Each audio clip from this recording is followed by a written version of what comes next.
If you're a dreamer, come in. If you're a dreamer, a wisher, a liar, a hoper, a magic bean buyer, if you're a pretender, come, sit by my fire. For we have some flax golden tales to spin. Come in, come in.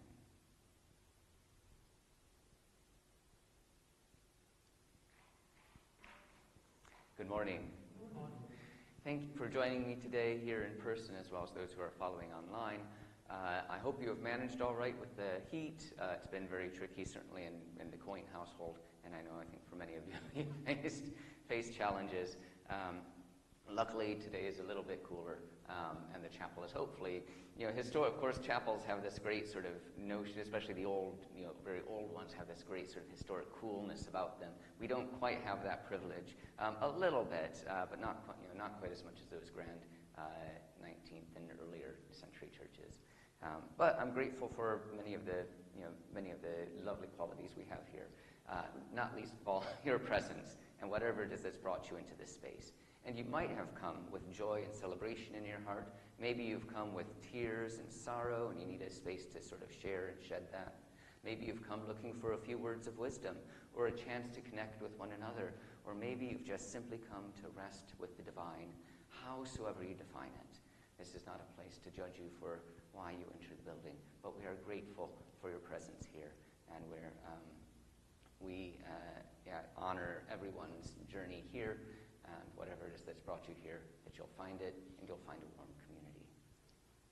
So we had some words to light our chalice, which were from my childhood, that of the wonderful children's poet Shel Silverstein, reminding us that we have these beautiful stories in our lives, and we deserve to share them with one another. So thank you for bringing yourselves and your stories today. We turn now to some other works from Jonathan Sacks to bring us deeper into our time of worship. Faith brings us back to the why that must precede the how. Why do we work, build, and strive? To create a world that gives dignity to the personal, that honors the image of God in the human frame. Words of Jonathan Sacks. Today, I was meant to say as well, today is, in theory, our anniversary service. It's one that we don't necessarily make it. There's so many things going on in the chapel, and the summer tends to be sort of a quieter time. Yet it's also, of course, the time when Henry Newcomb decided to lead the opening service back in 1694 for this site.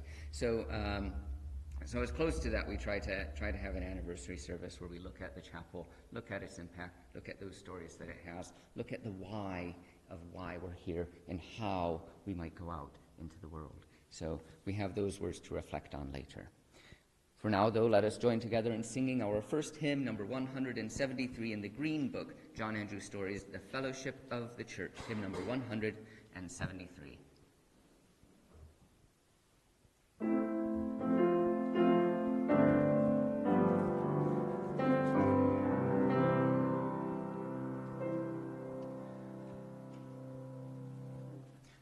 The church is not whereof to stand within the hallowed walls, but where the strong reach out their hands to raise the one who falls.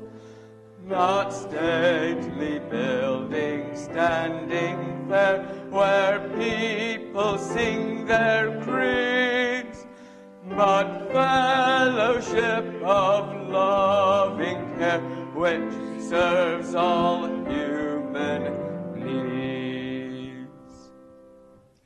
The church is not where ancient rite is seen on Sabbath days, but wisdom's constant beam of light to guide our common ways.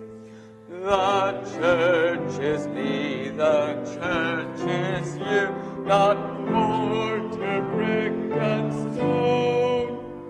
It is the living, loving truth, and where true love is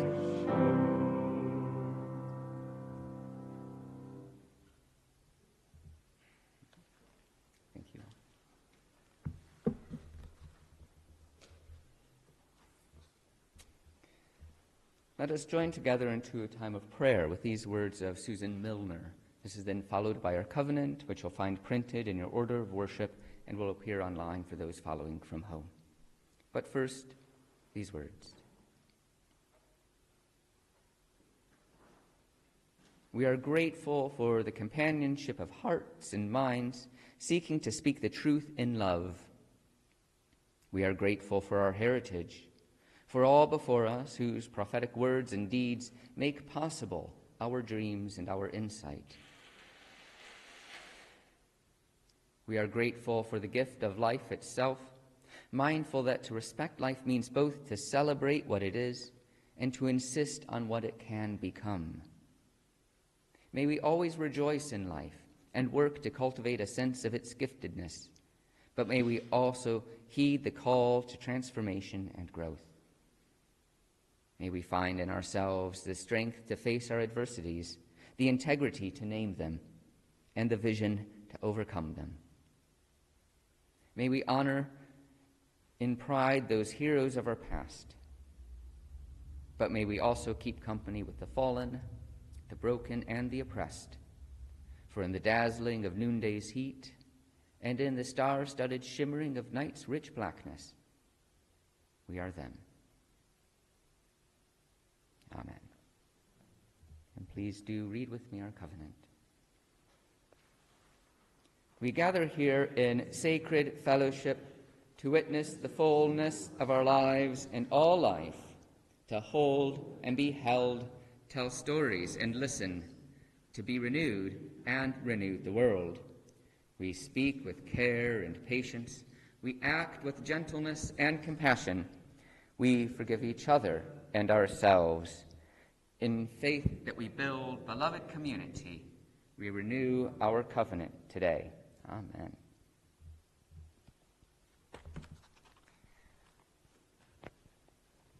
Today's story is the difference between heaven and hell. It is said that the wise Rabbi Chaim of Ramshashok, an itinerant preacher, spent many years rummaging through the books of Hebrew wisdom in search of a way to cross the veil that separates us from the other world. He wanted to know what the other side was like in order to better explain to his audience the deepest mysteries of this spiritual life. Finally, one day, after decades of tireless searching through thick volumes and deep meditations, he managed to reach his goal. He created a sharp blade with magical properties capable of tearing the veil that separates both worlds. And thus, Rabbi Chaim of Ramshashok entered the world which is beyond. He felt a strange bliss when he emerged into the middle of a sunny green meadow covered with flowers. Before him stretched rows and rows of tables about which people sat at as if for a nuptial feast. The tables were overflowing with delicacies and the finest and most delicious drinks imaginable. The rabbi licked his lips at the thought of feasting on so much exquisiteness. He could smell the tantalizing aroma of fine stews that the crowd would enjoy. But suddenly, he realized something that surprised him greatly. The people did not look happy, as would have been the case at a wedding feast. Quite the opposite. People were sad and anxious, eager, almost desperate. And what is more, they were thin and emaciated, all skin and bones. What was happening there? As he drew closer, the rabbi realized that the problem was that they had braids of angel hair that held their elbows straight, so they could not bend their arms. And the only silverware that they could use were these excessively long silver spoons and forks. Because their elbows were immobilized, they were unable to get the food into their mouths. They were all terribly hungry, and their torture was even more cruel because of the fact of having such delicious and abundant delicacies in front of them, but out of reach. The rabbi was dismayed to see so much suffering, and unable to bear the contemplation of so much pain, he returned to his world to mitigate the grief and to put order to his thoughts. What he had seen must have been hell. But hell was not as he had imagined it to be. The next day, after he had recovered a little from his grief, he decided to cross the veil again, but choosing to tear the air in a different direction. Surprisingly, he found himself in the same place, or so it seemed. On the wide green meadow, under the sun, there were rows and rows of tables with the most succulent foods and drinks that any human could possibly imagine.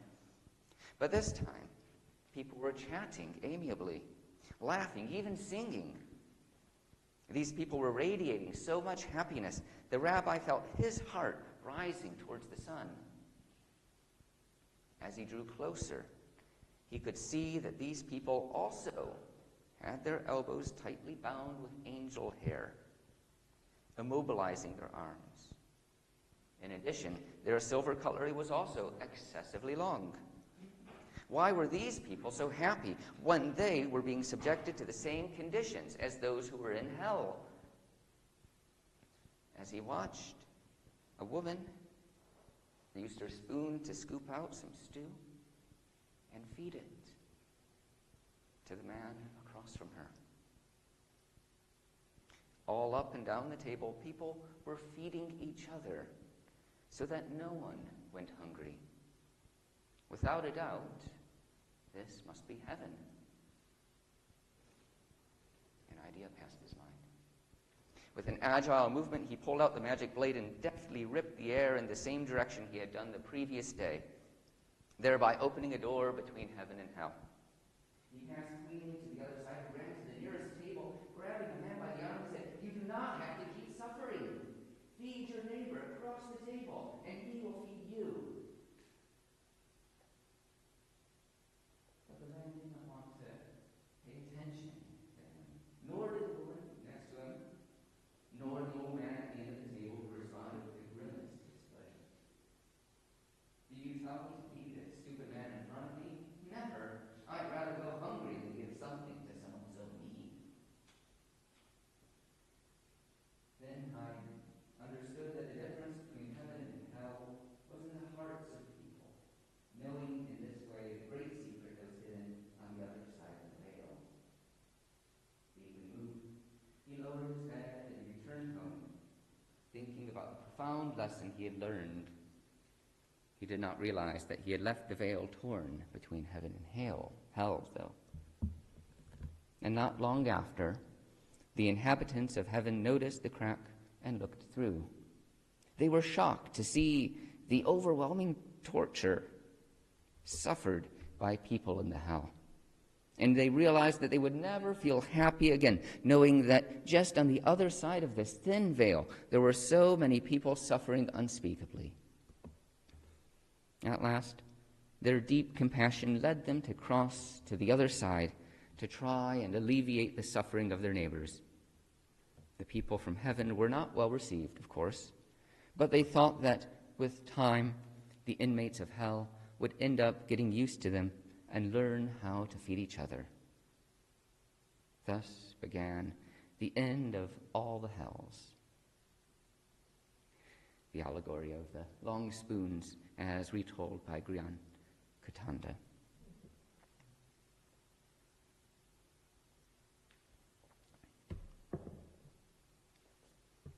You now have a chance to share your stories, your heavens or hells, your joys or sorrows, your trials or your triumphs.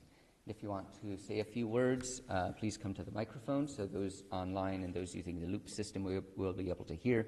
You can light a candle in silence if you so wish. And as always, if you want to remain seated, know that your presence here is enough. Nothing more is asked of you at this time, just simply that you are.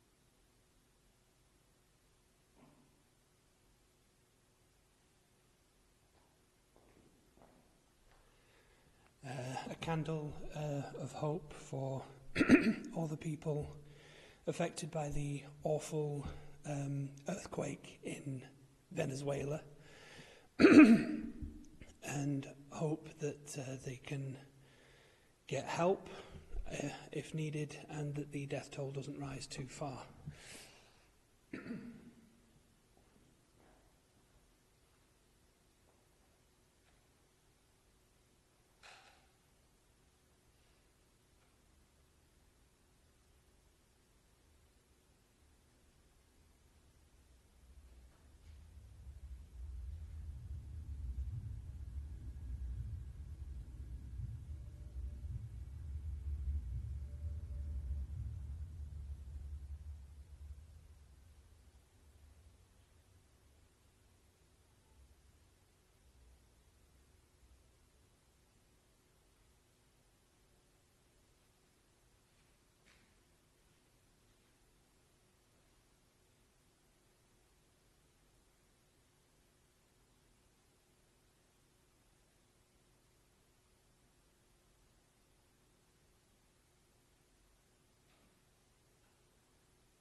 For all those joys and sorrows here spoken, and those that remain silently in our hearts. Let us sing now our next hymn in the Purple Book, number 28, Nancy Dorian's Dear Weaver of Our Lives Design, number 28.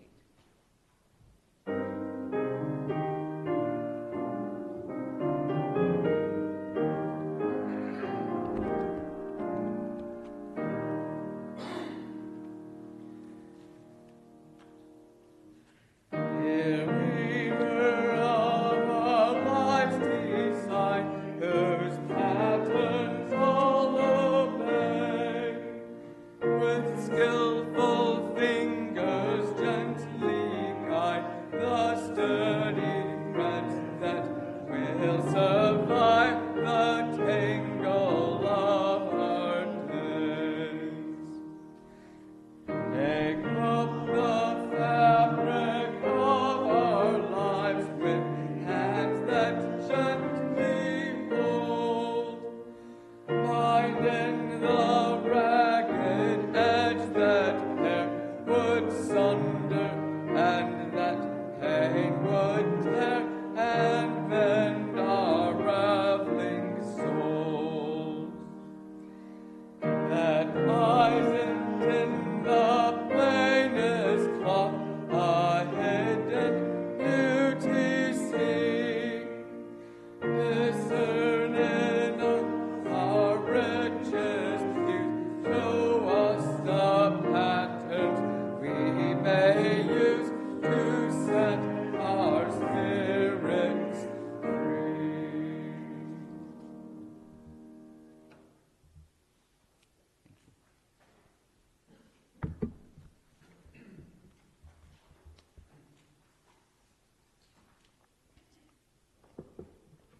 We return now to a time of prayer, these words of Kendall Gibbons.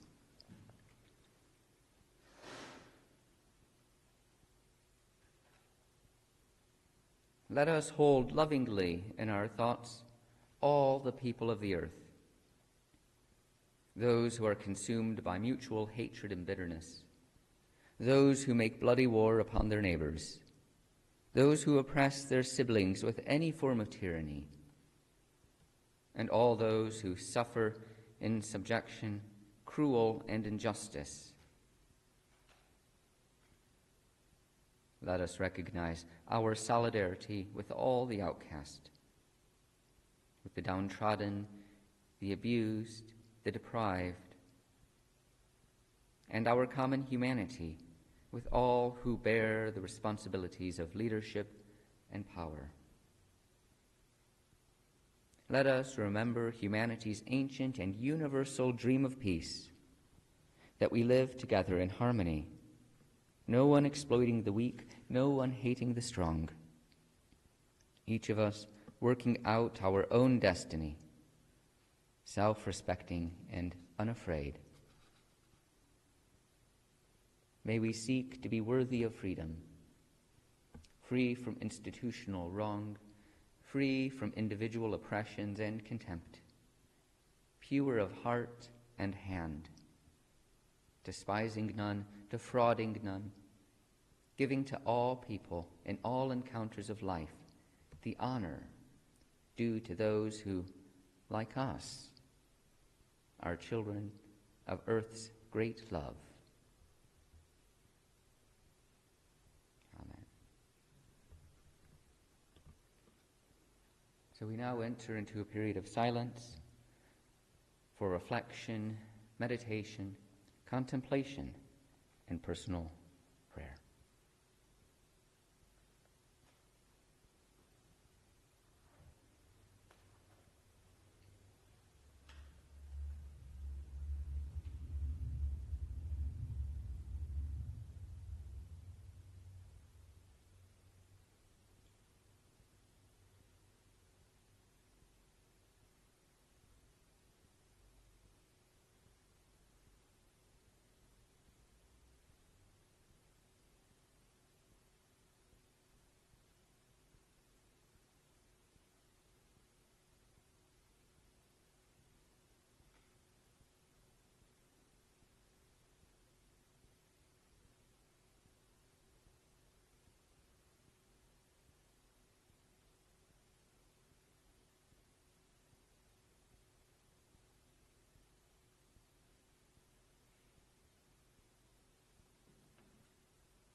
Thank you, Aaron.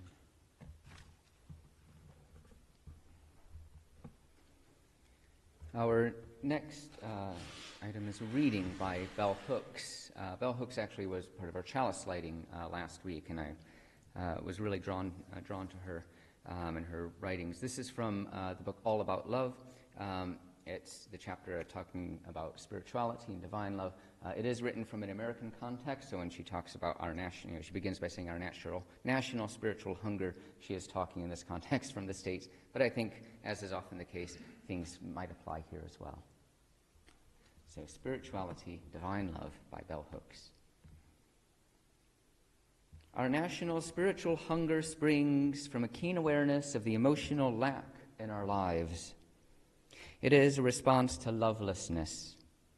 Going to church or temple has not satisfied this hunger, surfacing from deep within our souls. Organized religion has failed to satisfy spiritual hunger because it has accommodated secular demands, interpreting spiritual life in a way that upholds the values of a production-centered commodity culture. This is as true of the traditional Christian church as it is of New Age spirituality. It is no accident that so many famous New Age spiritual teachers link their teachings to a metaphysics of daily life that extols the virtues of wealth, privilege, and power. For example, consider New Age logic, which suggests that the poor have chosen to be poor, have chosen their suffering. Such thinking removes from all of us who are privileged the burden of accountability. Rather than calling us to embrace love and greater community, it actually requires an investment in the logic of alienation and estrangement. The basic interdependency of life is ignored so that separateness and individual gain can be deified. Religious fundamentalism is often represented as authentic spiritual practice and given a level of mass media exposure that countercultural religious thought and practice never receives. Usually, fundamentalists, be they Christian, Muslim, or of any faith, shape and interpret religious thought to make it conform to and legitimize a conservative status quo. Fundamentalist thinkers use religion to justify support for imperialism, militarism, sexism, racism, homophobia. They deny the unifying message of love that is at the heart of every major religious tradition. No wonder, then, that so many people who claim to believe in religious teachings do not allow their habits of being to reflect these beliefs. Imagine how different our lives would be if all the individuals who claim to be Christian or who claim to be religious were setting an example for everyone by being loving. From Spirituality, Divine Love by Bell Hooks. So please join with me in our next hymn, number 128 in the Green Book, Jacob Trapp's Heritage, hymn number 128.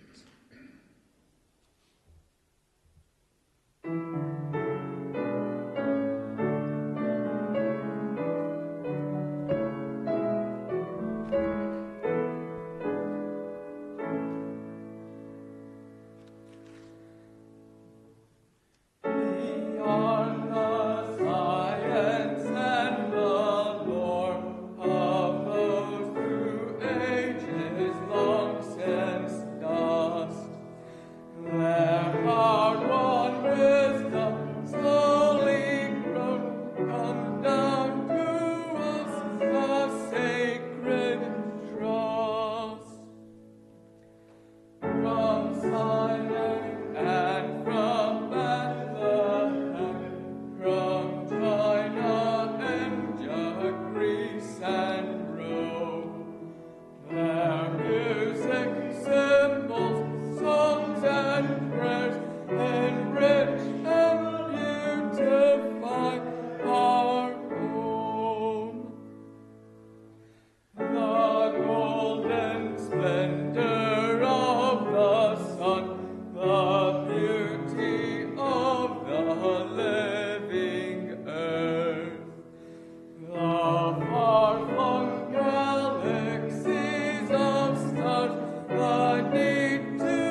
Those who were here last week might remember, hopefully, because I spoke at length on it, about David Olusoga, the historian who I had the very privilege of hearing speak a week and a half ago about the life of Frederick Douglass. He was asked in the questions about this sort of transformation in British culture and in the sort of early 1800s, that it went from having a very pro-abolitionist sentiment in the sort of 1820s and 40s to actually sort of receding towards the end of Douglass's life, which he noticed between sort of his journeys here from America. And David Olusoga said, as a historian, his response, the response that pretty much every sort of academic historian would sort of place in that context is, well, it's a bit more complex than that. Well, there's a bit of nuance. Well, when you actually dive into the record, it might say things that are slightly different, or it might reveal a multifaceted approach. He said that's what he would say as a historian, but he felt it was very important for Britain to recognize the pro-abolition movement that existed in Britain at that time in the early 1800s. The implication being that we get to choose the stories that we tell. And right now, we're facing a huge amount of pressure to tell stories about a white country, about a racist country, about a country that sort of denies entry, for immigrants, that doesn't care for our neighbors. The country of the hell that we heard about in our story, the long spoons with people refusing to feed each other. And it was very important for David Olusoga, even if it was perhaps not the most historically nuanced take, to recognize this period in British history that we could look to and we could say, no, this was a point when we did welcome immigrants, when we did have a great joy and celebration for our role in ending the slave trade and ending slavery. This, for me, struck very much with the notion of myth, and not myth in terms of like the sort of lies that we might tell, but in that sort of historic stories that we hold on to that not only might explain some notion about where we are, how we got to where we are, but actually where we are planning to go. We can choose those stories for ourselves. We can look to our past and we can see, again, sort of a very multi-nuanced, complex, faceted experience that this chapel and we as individuals have had. But we can find those stories that might speak to us in the present and might help lead us to an ever greater, ever more inclusive, ever more loving world. So this being the anniversary service, I thought it might be lovely to look back at the chapel's history and to think maybe there are some myths within that, unnuanced takes, which nevertheless can inform us going forward. And the very first one that I found was very much from the founding of our chapel. For those unfamiliar, I did say before that we have been on this site since 1694. But the chapel, even the congregation, dates even before that. Our first minister, the priest Henry Newcomb, was a minister at what we now call Manchester Cathedral. At the time, it was called the Collegiate Church, although even then it was sort of a bit more of just a sort of local parish church. With the restoration of the monarchy and the sort of need to consolidate, and so you can see I'm already getting a bit nuanced and complex in this. With the restoration of the monarchy in 1660, there was a need to consolidate power for Charles II, and one of the things he did was this act of conformity, making sure that all of the priests in the Church of England assented to the 39 Articles, and essentially were re-indoctrinated as priests. 2,000 priests across the country refused to do this. They felt that it was a sort of insult to their, to the priesthood that they had before, that they had, they conducted weddings. Were those weddings invalid now? Were they saying they weren't priests before? There might be sort of elements within within those 39 articles that they disagreed with, one of them being Henry Newcomb, and then he was ejected from the Church of England. what followed were a series of debilitating acts meant to harm and injure the worship of people who disagreed with the Church of England, notably being the Conventicle Act that required sort of no religious meetings of more than 5 people outside of the church, and the 5 Mile Act, which barred priests from living within 5 miles of the parish that they'd served when they were ejected. So Newcomb actually had to move out to Worsley. But he was very popular in his time, and he still had a congregation that wanted to care and support for him. Richard, would you just be able to go and greet our new guest? Thank you. So he would actually come out under cover of darkness to serve his congregation, to administrate to them, to oversee their lives, to lead worship. He was fined, I think, on a couple occasions for this, and again, sort of with a more nuanced take, this period was about 10 years. He finally was granted a license in 1672 to preach. He initially began by preaching in people's houses, and then they eventually were able to rent out a barn over in Shude Hill.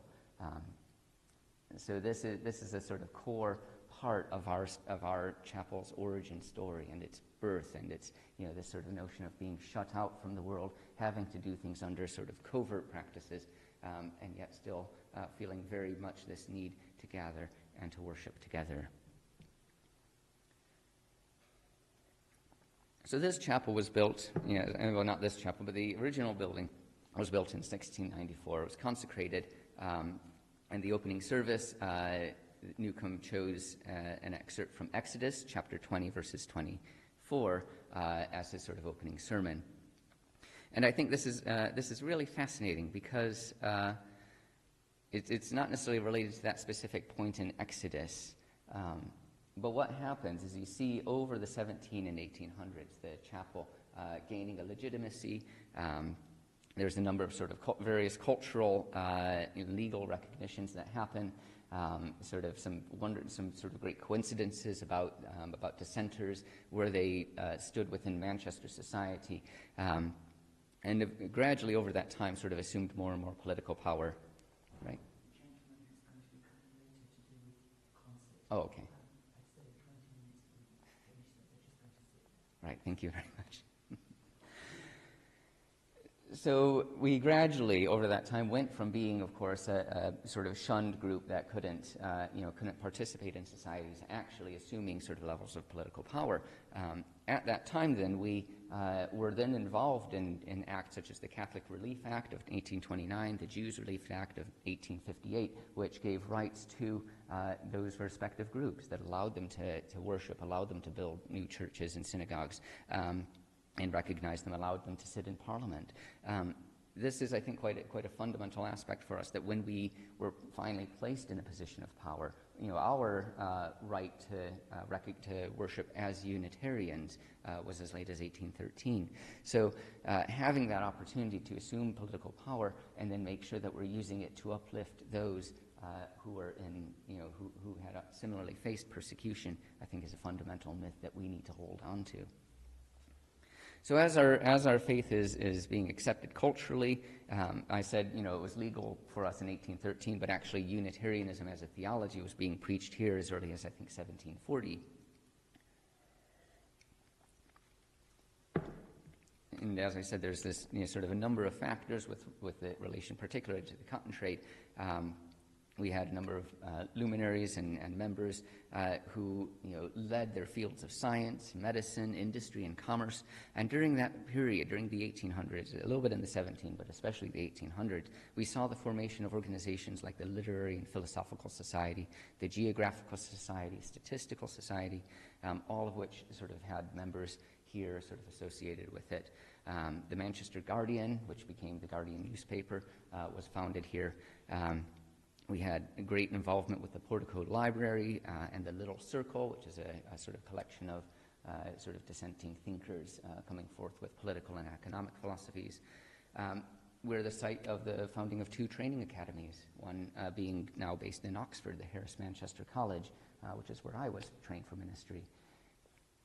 And of course, we have to point out Elizabeth Gaskell and how her faith informed her writing and her works, which are still moving and relevant to today's society. So through the 17 and the 1800s, we assumed sort of cultural and political power, which hopefully we were able to put to sort of good use, and we were able to support those people who were impoverished, and that this was not just seen as a recognition of the suffering that we had experienced, and the need to make sure that other people didn't experience a similar thing. At this point, in the 1800s, there's a Unitarian scholar and cleric, James Freeman Clarke, who set out 5 points of Unitarianism. My apologies for the language, because it is gendered at the time, but it was these 5 points were the fatherhood of God, the brotherhood of man, the leadership of Jesus, salvation by character, and progress of humankind onward and upward forever. Very noble sentiments. It very much indicative of the time of the late 1800s and the potential. It wasn't to last, though. Certainly, Unitarianism fell into cynicism after the experience of World War I. But the chapel's ills happened much earlier than that. As I said, through the 1800s, we're accumulating, power here, political power here in the chapel, but also Manchester as a whole. And as Manchester is growing, a lot of the mill owners, a lot of the industrialists are beginning to move to the suburbs. And there's a lot of churches then being grown there, being in Altrincham and Monton and so forth. And our members, the sort of the great and the good, as I'd said, those luminaries of medicine and science, gradually made their ways out there and then began to attend the churches. And that was, through the 1800s, was actually a period of decline, initial decline for Cross Street Chapel. So much so that by the early 1900s, the chapel was at risk of being torn down. There's the great Manchester Corporation Act, which wanted to straighten Cross Street, which was very crooked at that time. And by the 1910s, the trustees of the chapel felt that we'll just close the chapel. We'll receive some nice payment from the Manchester Corporation in Parliament. It was a bill. The Corporation Act is a bill that went through Parliament that talked about Cross Street Chapel and talked about raising it, talked about tearing it down, and even despite the sort of congregation saying no, we really we want to sort of stay here, we want this to be our spiritual home, the Corporation Act passed, and yet we're still here. It's one of my sort of mind-blowing things. This act of Parliament passed, and yet we are still here. And the reason that we are still here is because within, I think it was a few weeks of the act passing, World War I broke out. And the act is then placed on the back burner. And by the time they come to revisit it in the 1920s, Cross Street has a new minister, H.H. Johnson, that they brought in with the specific intention of revitalizing the church. And it worked. He writes about there being, thousands of people coming over the course of the week, to worship and to participate in the chapel's activities. He's the one who set up our Wayside Pulpit, which we're hoping to revitalize now. And he wonderfully, when I was going through the archives a few years ago, came across a letter that he wrote to the building trustees saying, I know you still have the power to tear down the church, but please don't. It's doing really well. And just, I was curious, so I looked in the minutes of the trustees to see how they received the letter, and they provided a response saying that they had no intention to tear down the chapel, but they did recognize they have that power. So there's a sword that still hangs over, I suppose, to a certain extent. We have much better relationship with our building trustees, it has to be said now, especially as we're looking to merge in the near future. So I'm really grateful that about 180 years of animosity has seemed to abate finally. But all through that period, through the 18 and then into the 1900s, as Manchester's, into the 20th century, as Manchester's fate was becoming more and more disconnected from industry, as it entered this sort of post-industrial period, as the city center was being hollowed out of people, the chapel remained. And its light might have burned very, very soft and gently, but it still burned. It still carried on. There were still faithful people that kept that flame alight. And it continues to this day. I feel it's 10 years on, and yet I still try to make a lot from the fact that we were the first place of worship that was licensed for same-sex civil partnerships, when the law allowed that. And then when we were one of the first for same-sex marriages when that finally came through. That was 10 years ago. We continue to look for those people whose voices, who've lost their voices, or those people who cannot speak, to feed the hungry, when they can't feed themselves. So that's a crash course in the past 360 years of the chapel. But what myths can we take from that we can take into the future? I think recalling those words of Bell Hooks, remembering that we can be loving. I don't want to say conscience before the law, but recognizing we have this sacred right to worship, and we can't take it for granted. And just as we have it, we have to make sure that we are fighting for other people to have that opportunity to uplift other people in their distress. Keeping a curious mind, sharing with other people. It doesn't have to be as formal as creating societies, but being able to recognize the conversations and the ingenuity that we each have. And then holding on to that faith, even when the lights are burning low. Sometimes just getting up and facing the day is enough. Making sure that this chapel stays for the next generation will be enough if that's all that we feel that we accomplish. And then finally, looking for those who cannot speak and helping to give them their voice. Amen. So a few notices before we sing our final hymn. You'll see in the back of order of worship a few events coming up. We have our... we have communion next week after the service. Communion at Cross Street and in Unitarian circles is open to everyone. No one is barred from communion, and no one is required to come for communion. We have it set up so people can observe if they wish and not actually participate. So that's an option. And then following the tea and coffee, we'll have Faith in Action, Edward's anti-fascist group, so join us for that. Then, and the service is going to be led by Neat, I should say that as well. So I'll lead the communion, but Neat will be taking the service. And then in 2 weeks' time, Bradley's going to take the service. So thank you for making my July a bit calmer. And after the service on the 19th, we will be going to the Wood Street Mission, which is based off of Deansgate. So it's not a long walk. We have every year a toy drive that we collect gifts for the children for Wood Street Mission, which assists Manchester's families that are in need. So it's great that they've invited us to have a look to see what they do. Please let me know if you're going, just so I can have an idea of numbers. So that's the 19th. And then our Friday lunchtime recital on the 31st is Daria Fussell and Aaron. It's set to be spectacular. Our recitals are free to attend, but we are grateful for any donations which go to the artists to recognize their time, talent, and energy.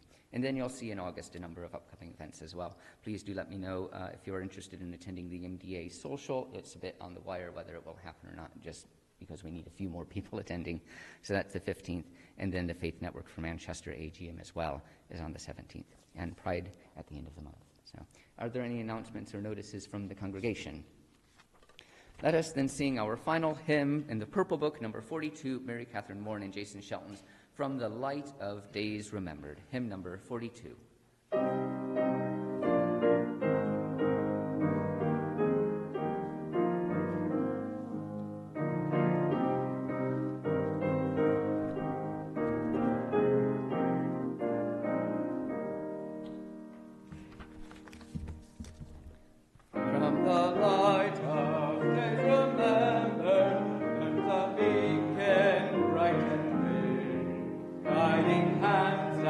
Hearts and spirits.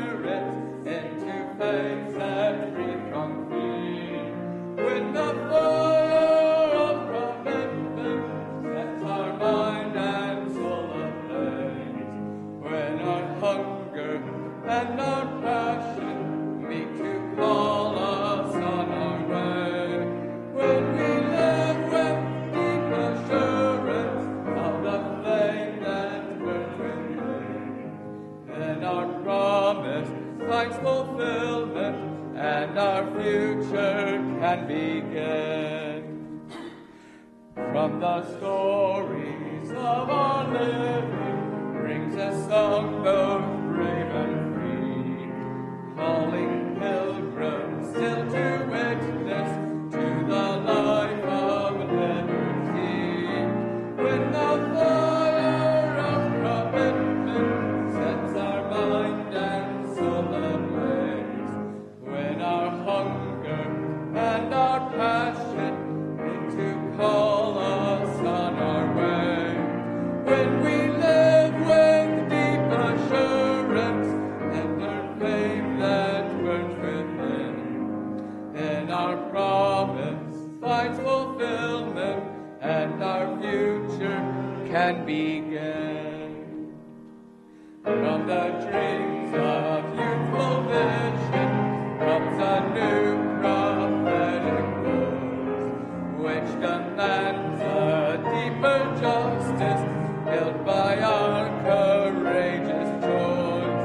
When the fire of commitment lights our mind and soul ablaze, when our hunger and our passion need to call us on our way, when we live with deep assurance of the flame that burns within, and our promise finds fulfillment, and our future can begin.